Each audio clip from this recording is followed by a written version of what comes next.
Melbourne's median house value dropped again in May 2026, down almost $9,700 in a single month, according to CoreLogic. But the number that should worry townhouse owners is buried further down in that report. The top quartile of Melbourne homes fell 3.7% in just 3 months. That's the premium end, and older, non-compliant stock is sitting right in the middle of it. Something else is going on underneath the interest rate story. Victoria just locked in a set of energy efficiency rules that are quietly splitting the market into two tiers: new, compliant stock, and older townhouses that are about to get expensive to sell. Let's break down what actually changed and why owners of older Melbourne townhouses are starting to get nervous. Before we get into it, if you're following what's happening in the Melbourne property market, hit subscribe. We break down stories like this every week with real numbers, not guesswork. Now, here's how this actually started. Here's what actually happened. Back in May 2024, Victoria raised the minimum energy rating for new homes from 6 stars to 7 stars under the National Construction Code. Any townhouse built after that date has to hit that mark, plus a new whole-of-home energy budget covering heating, cooling, and hot water. Then the state went further. From January 2027, all new homes and commercial buildings in Victoria have to be built fully electric, no new gas connections. And for rental properties specifically, new minimum energy efficiency standards start phasing in from 1 March 2027. If a rental's gas heater or hot water system dies after that date, the landlord can't just replace it like for like. It has to go in as an efficient electric system, a heat pump hot water unit, or a reverse cycle air conditioner.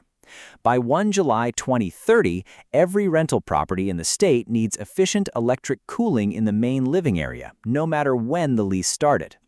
According to Consumer Affairs Victoria, these rules build on minimum standards that have already been in place since 2021, plus a 2-star heating standard that kicked in back in 2023.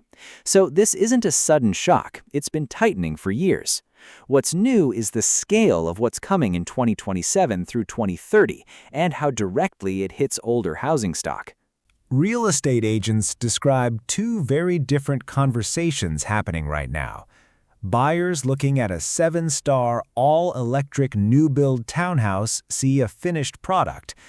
Buyers looking at a 1990s or early 2000s townhouse with a gas-ducted heater and an aging hot water service are starting to ask what it's going to cost them down the track, and some are quietly lowering their offers to account for it.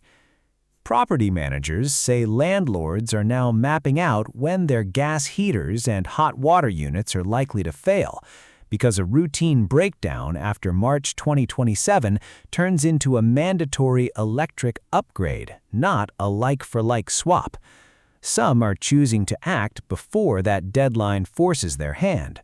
Victoria's own energy department says energy-efficient houses in Melbourne are already selling for up to $197,000 more than non-efficient equivalents, and efficient units are fetching around $95,000 more.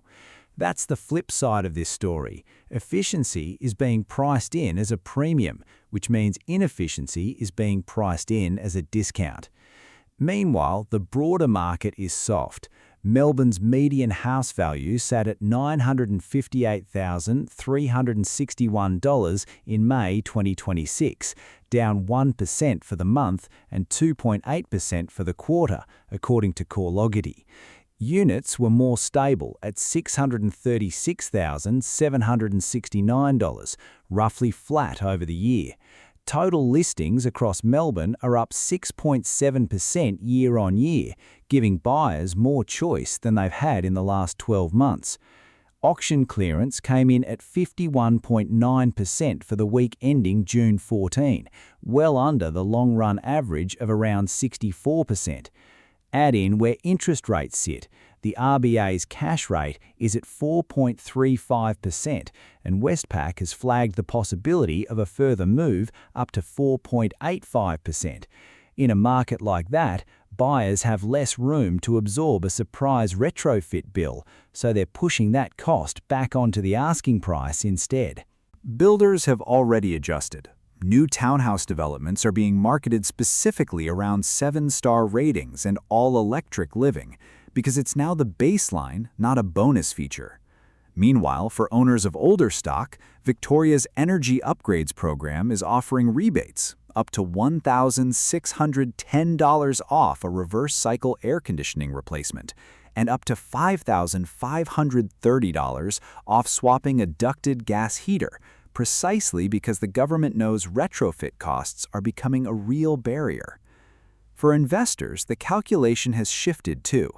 A rental provider holding an older townhouse now has to plan around that end-of-life replacement rule rather than assume gas stays an option. That upfront cost, plus land tax and compliance changes already in effect since November 2025, including the ban on no-fault evictions and rental bidding, is exactly the kind of thing that shows up in a lower offer at settlement.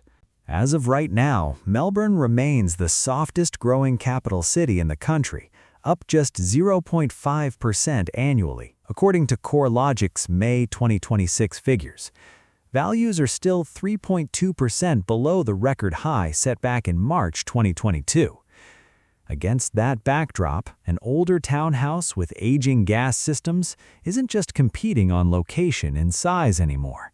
It's competing against buyers doing mental math on insulation, heating replacement, and a compliance deadline that starts biting in less than a year.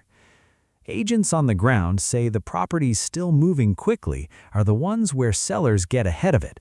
Insulation done, hot water system already upgraded, paperwork ready to show a buyer there's nothing hiding.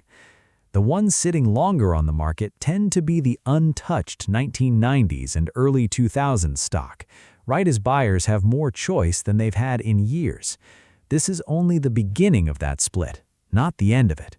Nobody's saying older Melbourne townhouses are about to become worthless, but the gap between compliant and non-compliant stock is starting to show up in offers, not just in policy documents. And with the next major deadline landing in March 2027, this is the year sellers either close that gap or watch it get priced in for them.